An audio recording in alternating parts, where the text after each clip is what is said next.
اس کے بعد اللہ نے فرمایا کہ اگر نبی کریم صلی اللہ علیہ وسلم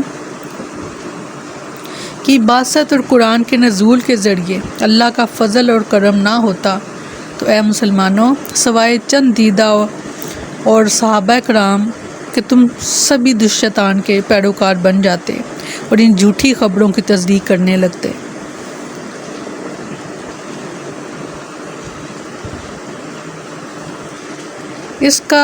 اس آیت کا حکم جو ہے وہ عام ہے اور ہر موقع پر افواہوں کے بارے میں یہی رویہ اختیار کرنا چاہیے۔ چنانچہ حدیث میں اس آیت کا شان نزول بالکل الگ بیان کیا گیا ہے۔ سیدنا عمر بن خطاب رضی اللہ عنہ بیان کرتے ہیں، جب انہیں یہ خبر پہنچی کہ رسول اللہ صلی اللہ علیہ وسلم نے اپنی بیویوں کو طلاق دے دی ہے تو اپنے گھر سے مسجد آ گئے اور دیکھا کہ مسجد میں بھی لوگ یہی گفتگو کر رہے ہیں۔ ان سے برداشت نہ ہو سکا، حتیٰ کہ انہوں نے نبی اکرم صلی اللہ علیہ وسلم سے اندر آنے کی اجازت طلب کی اور دریافت کیا، اے اللہ کے رسول، کیا آپ نے اپنی بیویوں کو طلاق دے دی ہے؟ آپ نے فرمایا نہیں۔ سیدنا عمر رضی اللہ عنہ بیان کرتے ہیں، یہ سن کر میں نے اللہ اکبر، پھر انہوں نے باقی ساری حدیث جو ہے وہ بیان کی۔ یہ ہم نے طویل حدیث تھی جو ہم نے پڑھی تھی۔ سیدنا عمر رضی اللہ عنہ بیان کرتے ہیں، میں نے رسول اللہ صلی اللہ علیہ وسلم سے عرض کی، کیا آپ نے طلاق دے دی ہے؟ رسول اللہ صلی اللہ علیہ وسلم فرمایا نہیں۔ تب میں نے مسجد کے دروازے پر کھڑے ہو کر بلند آواز سے کہا کہ رسول اللہ صلی اللہ علیہ وسلم نے اپنی بیویوں کو طلاق نہیں دی۔ اس موقع پر یہ آیت جو تھی یہ نازل ہوئی، اور جب ان کے پاس امن یا خوف کا کوئی معاملہ آتا ہے اسے مشہور کر دیتے ہیں، اور اگر وہ اسے رسول کی طرف اور اپنے حکم دینے والوں کی طرف لوٹاتے تو وہ لوگ اسے ضرور جان لیتے جو ان میں سے اس کا اصل مطلب نکالتے ہیں۔ سیدنا عمر رضی اللہ عنہ فرماتے ہیں، میں نے اس امر کی تحقیق کر لی تھی۔ گویا اس آیت میں مسلمانوں سے کہا گیا ہے کہ اگر امن یا خوف کی خبر وہ بلا تحقیق پھیلانے کی بجائے اللہ کے رسول صلی اللہ علیہ وسلم اور مسلمانوں کے امراء کو پہنچاتے تو سب سے پہلے وہ غور و غوص اور تحقیق کر کے معلوم کرتے کہ آیا یہ خبر صحیح بھی ہے یا غلط، کیونکہ بلا تحقیق آگے بات کرنے کو رسول اللہ صلی اللہ علیہ وسلم نے جھوٹ قرار دیا۔ سیدنا ابو ہریرہ رضی اللہ عنہ بیان کرتے ہیں کہ رسول اللہ صلی اللہ علیہ وسلم نے فرمایا، آدمی کے جھوٹا ہونے کے لیے یہی کافی ہے کہ وہ ہر سنی سنائی بات کو بیان کر دے۔ بہت اہم حدیث ہمارے عمل کے لیے کہ سنی سنائی بات کو آگے مت بیان کیا جائے۔ سیدنا مغیرہ بن شعبہ رضی اللہ عنہ بیان کرتے ہیں کہ رسول اللہ صلی اللہ علیہ وسلم نے فرمایا، جو شخص میری طرف سے کوئی ایسی بات بیان کرتا ہے جسے وہ جھوٹی سمجھتا ہے تو وہ بھی جھوٹوں میں سے ایک جھوٹا ہے۔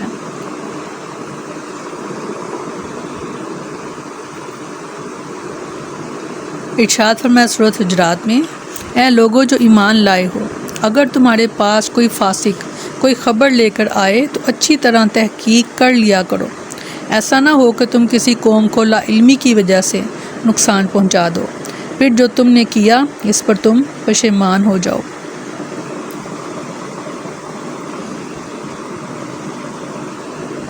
فرمایا، پس اللہ کے راستے میں جنگ کر اور آپ کو آپ کی ذات کے سوا کسی کی تکلیف نہیں دی جاتی، اور ایمان والوں کو رغبت دلائیے، اللہ قریب ہے کہ ان لوگوں کی لڑائی روک دے جنہوں نے کفر کیا، اور اللہ بہت سخت لڑائی والا اور بہت سخت سزا دینے والا ہے۔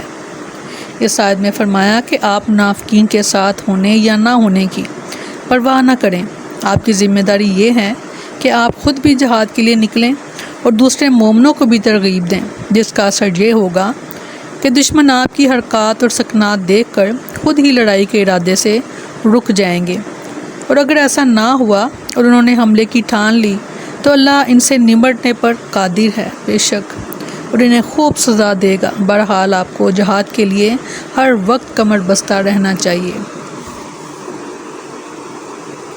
فقاتل فی سبیل اللہ لا تکلف الا نفسک۔ ابو اسحاق بیان کرتے ہیں کہ میں نے سیدنا برا رضی اللہ عنہ سے کہا کہ جو شخص مشرکوں پر حملہ کرتا ہے تو کیا وہ اپنے آپ کو ہلاکت میں ڈالتا ہے؟ انہوں نے جواب دیا نہیں، کیونکہ اللہ تعالیٰ نے اپنے رسول کو مبعوث کیا اور ان سے فرمایا، یہی آیت جو بھی ہم نے پڑھی، فقاتل فی سبیل اللہ لا تکلف الا نفسک، اور آپ اس آیت کا حوالہ دے رہے ہیں تو اس کا تعلق اللہ کے راستے میں خرچ کرنے اور نہ کرنے سے ہے۔ سیدنا عبداللہ بن عمر رضی اللہ عنہ بیان کرتے ہیں کہ رسول اللہ صلی اللہ علیہ وسلم نے فرمایا، مجھے حکم دیا گیا ہے میں لوگوں سے لڑتا رہوں یہاں تک کہ وہ اس بات کی شہادت دیں کہ اللہ کے سوا کوئی عبادت کے لائق نہیں اور محمد صلی اللہ علیہ وسلم اللہ کے رسول ہیں، اور نماز قائم کریں اور زکوٰۃ ادا کریں۔ جب وہ یہ کام کریں گے تو انہوں نے مجھ سے اپنے خون اور اپنا مال محفوظ کر لیے مگر اسلام کے حق کے ساتھ، اور ان کا حساب اللہ کے ذمہ ہے۔ ابن اون بیان کرتے ہیں کہ میں نے نافع رحمہ اللہ کو لکھا، کیا لڑائی سے پہلے کافروں کو دین کی دعوت دینا ضروری ہے؟ انہوں نے جواب میں لکھا، یہ حکم شروع اسلام میں تھا، اور جب کافروں کو دین کی دعوت نہیں پہنچی تھی بعد ازاں تو رسول اللہ صلی اللہ علیہ وسلم نے بنی مطلق پر شب خوں مارا، اور تب وہ غافل تھے اور ان کے جانور پانی پی رہے تھے، چنانچہ آپ نے مقابلہ کرنے والوں کو قتل کیا اور بچ جانے والوں کو قیدی بنایا، اور اسی دن جویریہ بنت حارث کو پکڑا۔ وحرز المومنین، اور سیدنا انس رضی اللہ عنہ بیان کرتے ہیں رسول اللہ صلی اللہ علیہ وسلم اور آپ کے صحابہ میدان بدر کی طرف چلے یہاں تک کہ مشرکین سے پہلے وہاں پہنچ گئے، پھر مشرک بھی آ گئے۔ آپ نے فرمایا، جب تک میں آگے نہ بڑھوں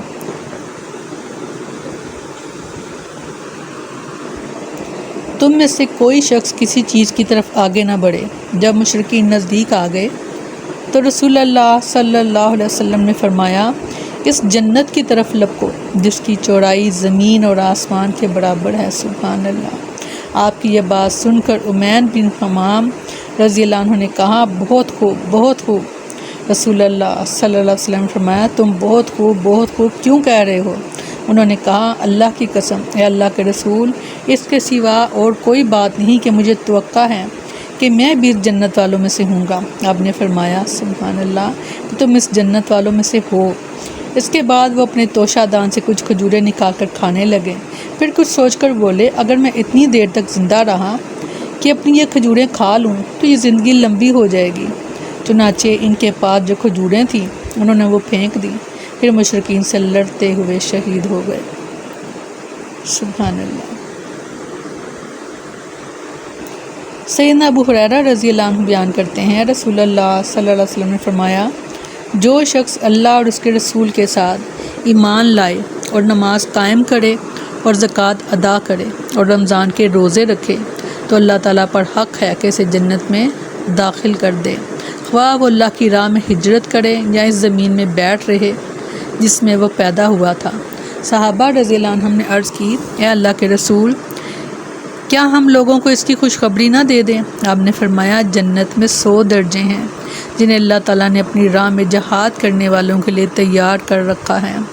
ہر 2 درجوں کے درمیان اتنا فاصلہ ہے جتنا آسمان اور زمین کے درمیان فاصلہ ہے۔ جب تم اللہ سے سوال کرو تو جنت الفردوس کا سوال کرو۔ اللہم انی اسألک جنت الفردوس، اللہم انی اسألک جنت الفردوس، اللہم انی اسألک جنت الفردوس۔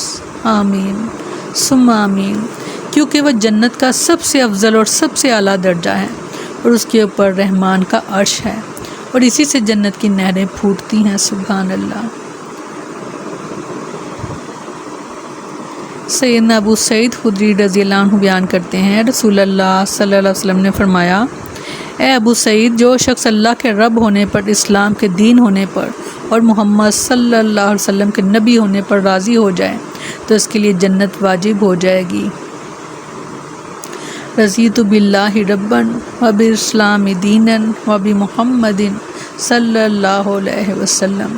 صبح شام کے اذکار میں آپ کو یہ دعا ملے گی، تو اس کا انعام یہ ہے کہ اس کے لیے جنت واجب ہو جائے گی۔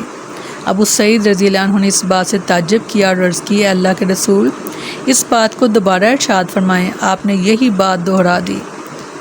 پھر رسول اللہ صلی اللہ علیہ وسلم نے فرمایا، ایک اور چیز ہے جس کی بنا پر بندہ مومن کو جنت میں 100 درجوں تک رفتوں سے ہمکنار کیا جاتا ہے، وہ کہ کہ جن میں سے ہر دو درجوں کے درمیان اس قدر فاصلہ ہے جتنا آسمان اور زمین کے درمیان ہے۔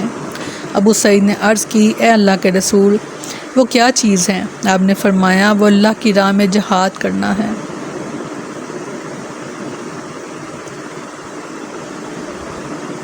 اس آیت میں یہ وعدہ کیا گیا، عسیٰ اللہ ان یکف باسا الذین کفروا واللہ اشد باسا واشد تنکیلا۔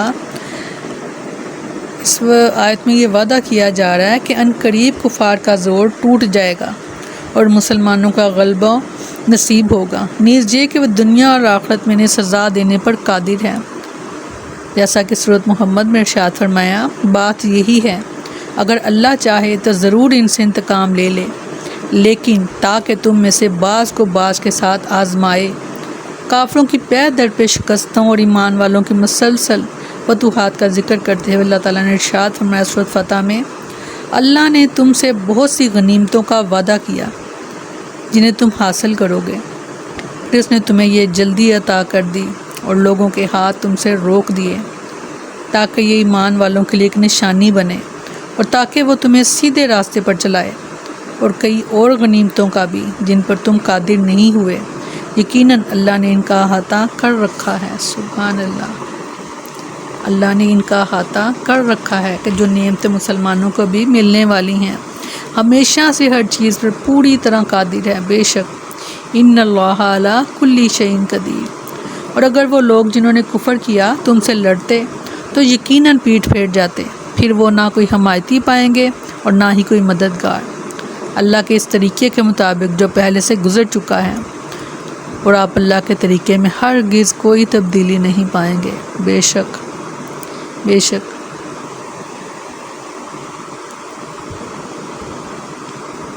مومنوں کی فتوحات اور کافروں کی شکستوں کی پیش گوئی مندرجہ ذیل حدیث میں بھی ہے، اور یہ حدیث گویا اس آیت کی تفسیر ہے۔ سیدنا عدی بن حاتم رضی اللہ عنہ بیان کرتے ہیں، میں ایک دن رسول اللہ صلی اللہ علیہ وسلم کے ساتھ بیٹھا ہوا تھا کہ اتنے میں دو شخص آئے، ایک تنگی معیشت کی شکایت کر رہا تھا اور دوسرا راہزنی کی۔ رسول اللہ صلی اللہ علیہ وسلم نے فرمایا، اے عدی، کیا تم نے ہیرا دیکھا ہے؟ میں نے عرض کی، نہیں، تاہم اس کے متعلق سنا ہے۔ فرمایا، اگر تمہاری عمر زیادہ ہوئی تو تم دیکھو گے کہ ایک عورت ہیرا سے چل کر کعبے کا طواف کرے گی اور اسے اللہ کے علاوہ کسی کا ڈر نہیں ہوگا۔ میں نے اپنے دل میں کہا کہ قبیلہ طے کے ڈاکو جنہوں نے شہروں میں آگ لگا رکھی ہے کہاں چلے جائیں گے؟ پھر آپ صلی اللہ علیہ وسلم فرمایا، اور اے عدی، اگر تمہاری لمبی عمر ہوئی تو تم ضرور کسریٰ کے خزانوں کو فتح کرو گے۔ میں نے کہا، کسریٰ بن ہرمز؟ آپ نے فرمایا، ہاں، کسریٰ بن ہرمز۔